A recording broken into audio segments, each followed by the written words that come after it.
Hello, Kathy from Chill Mama here.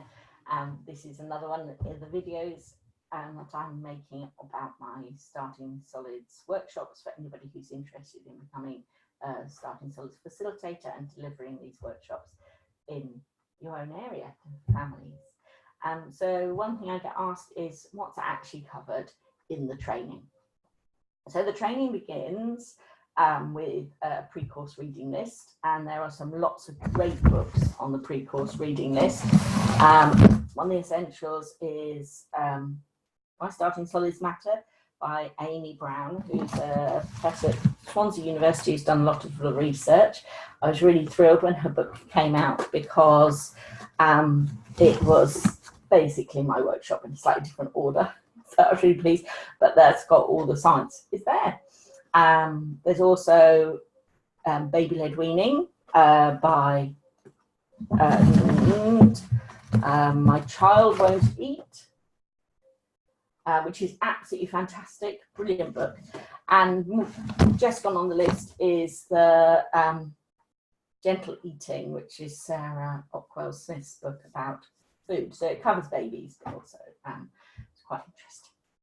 So you get your pre-course reading list. There's also government information, the NHS information, a document called Eating Well in the First Year from First Steps Nutrition Trust, which is an independent organisation. So you do your pre-course reading, and then you come along to the workshop. And the first thing that we look at is we do a bit of a debrief, because we've all got our own story, and we're not judgmental. We can only do the best with the information we have at the time. So it doesn't matter if you spoon-fed your baby purees at 3 months, because this isn't about what you did. This is about helping the parents go through. But it's always really interesting because it starts us off onto then thinking about the history of weaning. And I call it weaning then because the history is about weaning. So we also look at the words. We look at the words. What does weaning mean? Complementary foods, starting solids, baby-led weaning. What do all these words actually mean?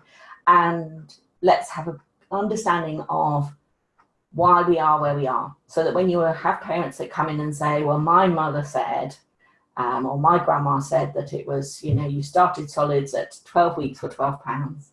True, that's one thing they used to say. And we talk about what's happened and what the guidelines actually say, and that leads us on to talking about the workshop. But before we get on and talk about delivering the workshop, we also stop to consider the needs of the people who are going to be coming to your workshop, the mums, the dads, the grandparents, and thinking about what pressures are on them, what is society saying, what image are they going to have of starting solids, what myths might they have, and what might be their individual learning needs, what might be going on for them in their lives as well. And once we start thinking about that, then we start getting into the workshop and how you deliver the workshop. And one of the great things about this, I really believe that I want to make sure that you feel really confident to go away and deliver it. So you actually get to practice and deliver a section of the workshop. So I will do it with you, and then you would have a go at doing a section yourself. And that way you are able to experience it both as a participant and start developing your own patter, because that makes you more comfortable and more confident, and you'll see everybody else doing a section too. If that really makes you anxious, then let me know. But this is all about preparing you to actually deliver it. You will be supported. You have time to prepare. You'll have seen me do it, and I don't expect people to deliver it exactly as I do it. So you get lots of support. That's a large section of the day is spent actually practicing, using the resources so that you're able to feel comfortable to go away. Because I've done training courses and you just sit there and listen, and then you go away and how am I going to deliver this now? Because I actually haven't practiced. So hopefully it helps get rid of your nerves as well. And we'll talk about different setups that you might experience, whether you're doing them in somebody's home or hiring a hall. And then the end of the session, we're talking about actually doing the more the nitty gritty. So how you advertise, where you get people from, the taster sessions you might be interested in doing, advertising and marketing your workshops. Also, looking at other things that you could add on. So one-to-one sessions, messy play with food sessions, winging lunches. There's all sorts of things that you can do that you can add on. And then beyond that, so that's the end of the training day, but I'm going to ask you to do some reflections and email them to me.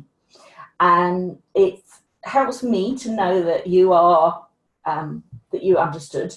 But it also, again, you're practicing your patter. You're getting used to saying, you're starting to really understand what you've done. And so when you've done that and you've passed and become a Starting Solids Facilitator, there is a Facebook group and email support, so you're not just left on your own. But you do get a Starting Solids handbook, a facilitator handbook, and in there is stuff about the history of weaning, definitions, but each section has a real breakdown of the workshop and what it really breaks it down well, so it doesn't matter if you don't remember everything. And then at the back there is ideas for introductory sessions that you might do, a bit about finances. So